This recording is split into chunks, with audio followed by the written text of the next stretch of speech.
What's going on is Anton from antondaniels.com. I appreciate you guys for continuing to rock with me. Karmelo Anthony and Austin Metcalf has basically taken over the internet in addition to several other things. But Karmelo Anthony is a 17-year-old that basically got into it with a twin brother. The guy who died, or the young man who died, his name was Austin Metcalf, and they were at a track meet. And apparently, he stabbed. It's already known that he stabbed Austin Metcalf.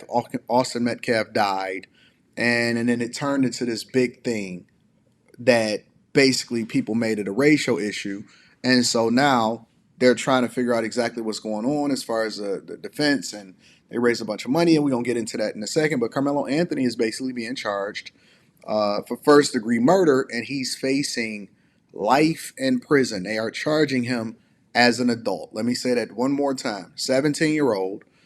They're charging him as an adult, and he's facing life in prison, and it's a possibility he won't even get paroled if convicted. If convicted, I want to say that because I do believe in the justice system. If convicted, then he won't even face the possibility of parole until he's about 57 years old. That is 40 years. 40 years. Now, I believe he's already out on bail so that he can prepare his defense. And let me just deep dive into this a little bit, and then we're going to go into how much money was being raised for him. It says, according to several different reports, 17-year-old Carmelo Anthony is being charged with first-degree murder as an adult in Texas under state law and the murder of 17-year-old Austin Metcalf.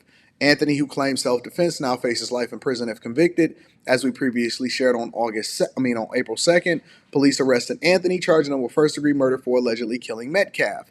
The football and track star died in his twin brother Hunter Metcalf's arms during an incident at a track meet where the boys' schools both met in Texas. Anthony claims he was told he was sitting in the wrong seat, and then things escalated quickly.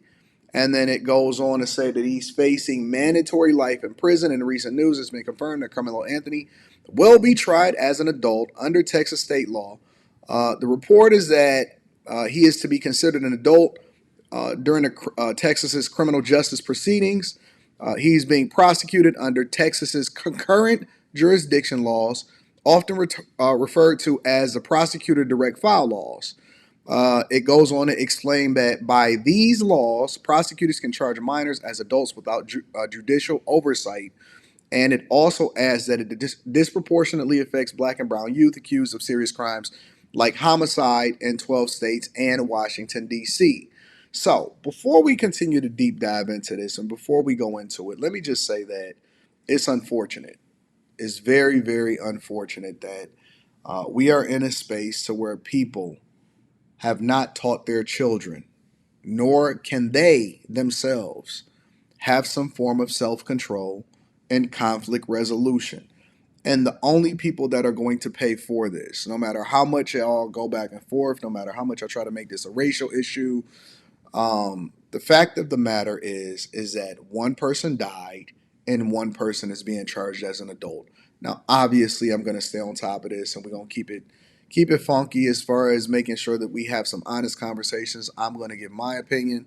I'm sure that plenty of people will give their opinion, solicited or unsolicited, in the comments or whatever it is that they're going to do. And I encourage y'all to engage in the comments and let me know what y'all think about this. But it is unfortunate, and I'm going to come back to this article shortly. It is unfortunate that we are in a space where we're more focused and concerned about whether or not somebody was right or wrong versus how to be preventative and putting ourselves in this situation in the first place. But I'll get into that shortly. It goes on to say that if indicted, he's going to, and later convicted of first-degree murder, he could be sentenced to a mandatory life sentence. However, because of the alleged crime was committed at 17, he would be eligible for parole after 40 years. So basically what they're saying is because he's 17, that's what then gives him the opportunity for parole if convicted, versus if he was above the age of 17 or above the age of 18 and older, then it probably wouldn't even be the possibility of parole if sentenced that way. Texas rate ranks amongst the states with the highest number of individuals under 25 currently serving life in prison. Currently, there's 18,358 people serving life terms in the state of Texas. Sounds like Texas is holding people accountable. And then if you go over to another article that's basically based off of Fox 4 News, which is a local news station in Texas itself, they're saying that the fundraiser itself has surpassed over $500,000 for his legal defense. Now, let me read this a little bit, and then I'm gonna add a little bit of context because there is some additional context that's happening over here. It said that he was charged by the numbers as of May 22nd. As of the recording of this video, that was the end of last week, or the end of the weekday of last week. A fundraiser on Give Send Go has brought in more than $500,000 and now has a goal of 600,000. Goals have been set and surpassed multiple times since the creation of the fund. According to the fund's website, multiple donations are given each day, and there have been consistent donations since the fund was established. A message on the page from the Anthony's read: "We are grateful for your support during this incredibly difficult time for Karmelo Anthony and his family. This fundraiser has been established to provide comprehensive assistance to the Anthony family as they navigate the many challenges surrounding Karmelo's case. The purpose of the fraud, while legal defense is a critical part of this journey, we want to make it clear that this fund is not solely dedicated to legal expenses. The funds raised will also support a range of urgent and necessary needs that have emerged as a result of this situation, including but not limited to the safe relocation of the Anthony family due to the escalating threats to their safety and well-being, as well as basic living costs, transportation, counseling, and other security measures." And so this is one of the things that they have been criticized for. They were saying that the family basically bought a new home based off of the donations instead of allocating to the legal defense fund. It says, "We ask for your continued prayers, support, and solidarity. Your contribution not only helps protect and stabilize the family, but also serves as a powerful message of the community care and resistance we face of injustice." Now, I don't know how you then justify saying that it is injustice that you are facing, because somebody died. And people want answers. People want people held accountable for the things that happen. And it's, again, for me, in my opinion, I think that it's unfortunate. I think that somewhat this falls on the parents. I do give grace to the parents because I also understand that they're sometimes in our rebelliousness.